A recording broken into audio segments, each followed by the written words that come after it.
Joe Jackson is with Dalex Finance. He speaks to us on finance and economy matters. So we've just called him up to understand how this would work in Ghana, if it will even work at all.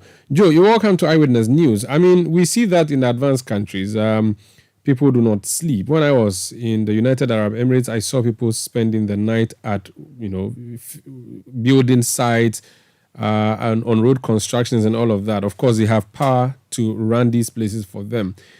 Is this something we can do here? First of all, the culture of the people, is that something we would want to do generally? Do we have the facilities? The proposal is that security will be beefed up. There's enough power. But is it practical here?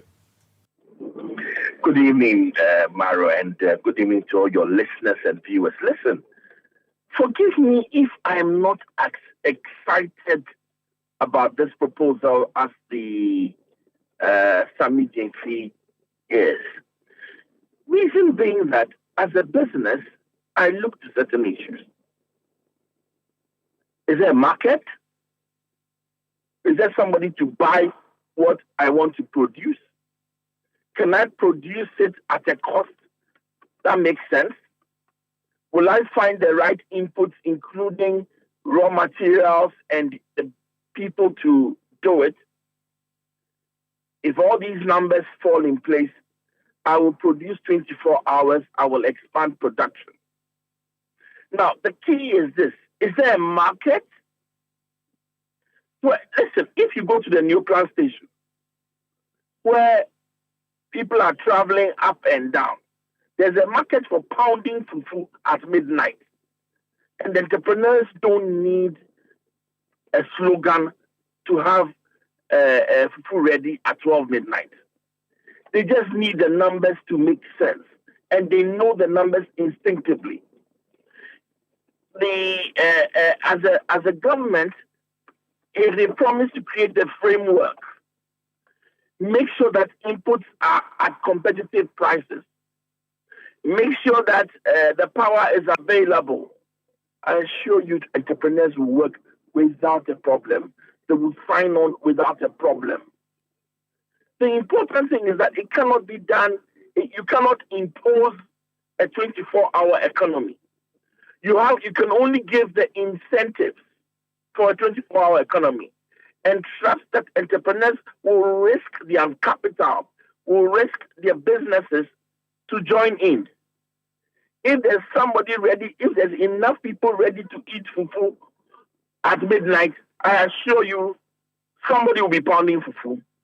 If there is enough market for me to sell my locally produced chips so that I have to fry chips all night, I assure you we'll do it.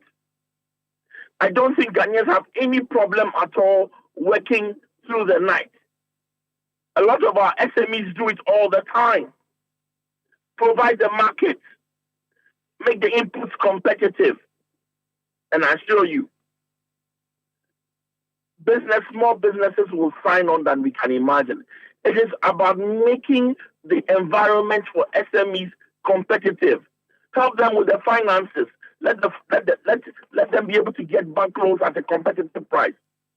So for me, it is how are you going to get this environment as good as it should be? Then the SMEs don't sign up without any prompting. They'll produce all through the night without any prompting. Is it feasible? I would say yes. But the big if is you've got to provide the environment. You can't legislate SMEs to work through the night. So provide the market. But what can government do in terms of producing or providing the market? Government cannot ask people to be awake at night to eat the fufu that you talked about. But exactly. but government can say, I will provide you with electricity and floodlights so that you can work at construction sites, you can work at your factories, produce the garments that you produce. For instance, in the free zones area, produce as many T-shirts as you can. Let's export them.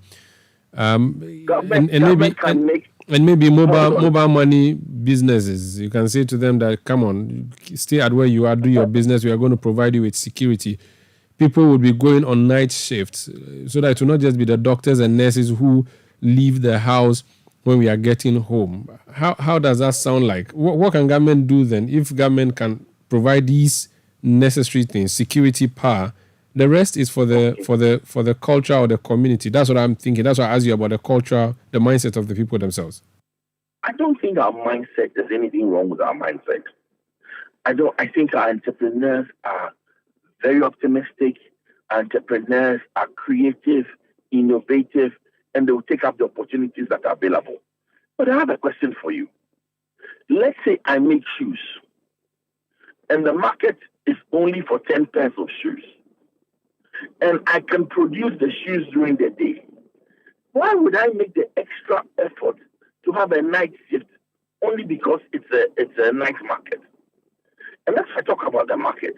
You got to make sure that there's a market. Help me get the market for 20 pairs of shoes. And then gladly, I will do 10 during the day and do another 10 at night.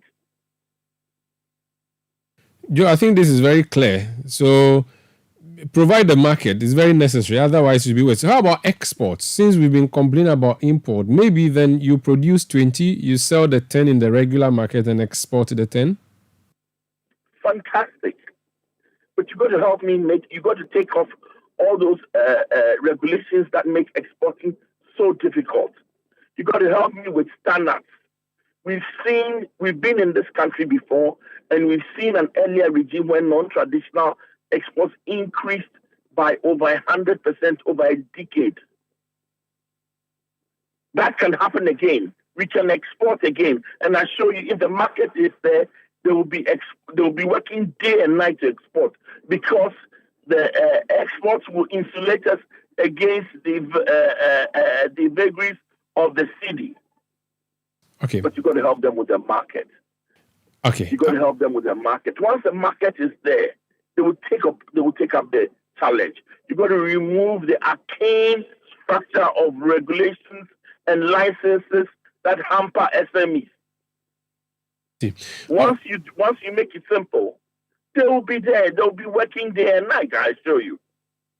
I'm sure there's a debate. In the market, do taxi drivers don't taxi drivers work all night? They do. Over 31st night. Do they need any prompting? Our culture will make us work. Our culture will make us work hard. Our entrepreneurs will take up the opportunity. Let's make sure there's a market. Thank you. We'll keep the debate up. But before you go, I think I'll just ask you for a quick comment on the minister's delivery, the issue of taxes, how they have, put a waiver on a number of them. Positive, right?